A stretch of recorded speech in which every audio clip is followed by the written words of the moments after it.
In this lecture, we're going to talk about solving problems. Solving problems is one of the most important things in programming. So if your goal is to become a great programmer, you need to learn how to deal with problems effectively. So in this video, I will show you how to think as a developer by solving problems using a simple 4-step framework. And let's use our friend John again. So after some time, John can code now. He is almost job ready at this point, but he still needs to work on his problem-solving skills. And in programming, when we say solving problems, we mean a real problem that needs a real solution. For example, in an array of GPS coordinates, find the 2 closest points. And this problem is not straightforward, right? There are a lot of steps involved in solving this. And so we need a way to effectively solve problems like this one, or even way more complex ones. So problem solving does not mean to fix coding mistakes or bugs, all right? Anyway, whenever John encounters a problem that he needs to solve, he usually just jumps at the problem without much thinking. He also implements his solutions in an unstructured way without much of a logical approach. This makes him stressed out when things don't work right away. Another problem that John has is that he is too proud to research when he doesn't know how to come up with his own solution. So all of this is not effective at all. It makes John waste a lot of time. Now the first fix to this is to always stay calm and slow down and not just jump at a solution without having a plan. Also, when solving problems, you need to be in a mindset of taking a logical and rational approach. After all, programming is just logic, all right? Then, when you are in the right mindset, just use my 4-step framework to solve the problem at hand. And the first step of the framework is to make sure that you 100% understand the problem. Step back and take a high-level look at the big picture. And the most important part of this step is to ask the right questions in order to get a clear picture of the whole problem. And the best way of understanding this is probably to look at an example together here. So let's say you are working at some company on some project, and then your project manager comes and tells you, we need a function that reverses whatever we pass into it. And that's all you know about the problem. But do you understand it 100%? Well, probably not, right? I know that I don't. So let's ask the right questions to get there.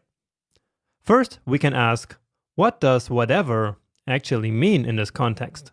So what should actually be reversed here? Well, and if we think about it, it only makes sense to reverse strings, numbers, and arrays. Objects don't have a well-defined order, so we can't reverse them. We're also not going to reverse like undefined or null or a boolean, right? Then, after we have that figured out, we can ask, what should we do if something else is passed in that is not a string, number, or array? How are we going to handle that? It's also relevant to ask, what exactly should be returned from the function?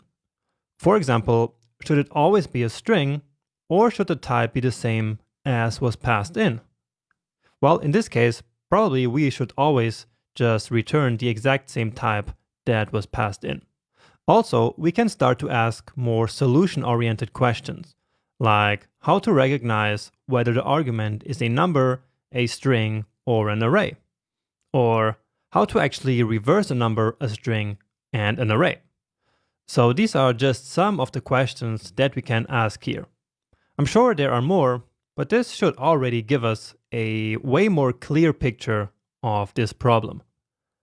Now, right now, at the beginning of your journey, you will probably not yet know what the right questions actually are. But don't worry, this will come with time and practice, I promise. The next step is probably the most important one, which is the divide and conquer strategy. Divide and conquer means to break up the big problem into as many small problems as possible, because these small problems are then a lot easier to solve.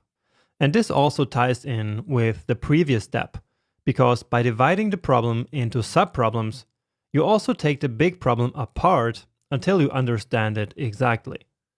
So based on the previous step, if we wanted to break down this problem, we could define a couple of subproblems. First, we need to check if the argument is a number, a string, or an array.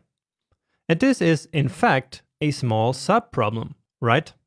So now we can just solve this one in isolation and then move on.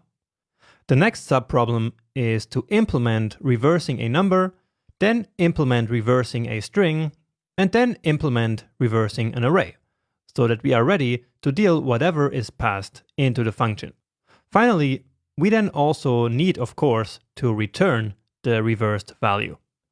So these are our subproblems, and they kind of look like a task list that we now need to go ahead and implement. And this is great, because it makes our work so much easier now. Now, sure, this example is a pretty simple problem, but this strategy works just as well for bigger and way more complex problems. In fact, divide and conquer is an essential method of problem solving that is also used a lot outside of programming. Anyway, with this, we have actually already covered the two most important steps of the framework. But now let's say that we actually do not know how to implement one of these subproblems. Well, in that case, we should not be afraid of doing as much research as we have to. Now, of course, we should always first try to implement a subproblem on our own using our own coding abilities. But if we're constantly hitting a wall and cannot move on, then we should waste no more time and just find out how it works using Google or a questions and answers website like Stack Overflow or the MDN JavaScript documentation. We will see how to use these in the next lecture when we're going to work together on a real problem. And actually, researching is a huge part of a programmer's job, as you will find out very soon.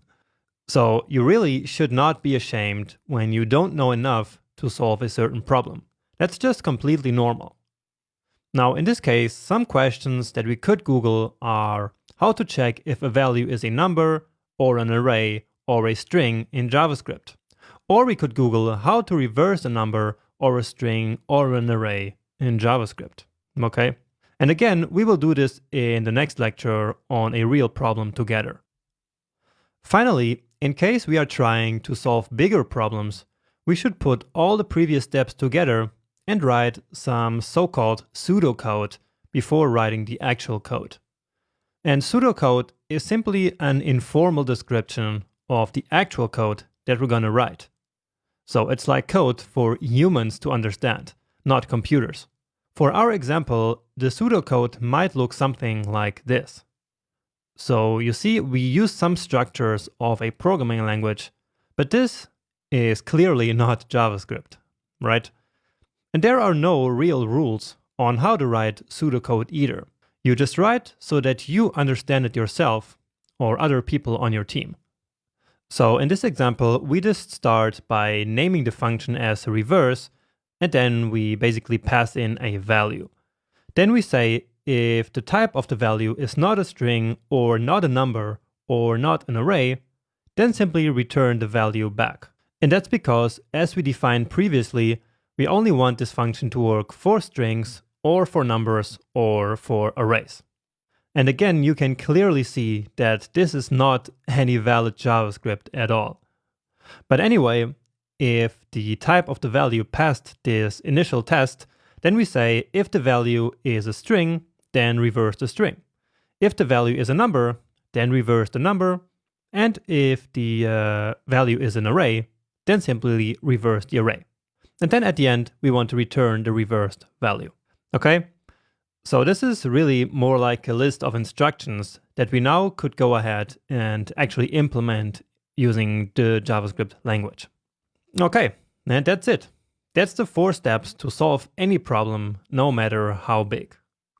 And now, before I leave you, a final tip I can give you is to develop a genuine curiosity and passion for understanding how things actually work, not only in programming, but really in the whole world around you. For example, the famous scientist Richard Feynman was repairing radios when he was just a teenager, and Elon Musk made his first computer game when he was 12.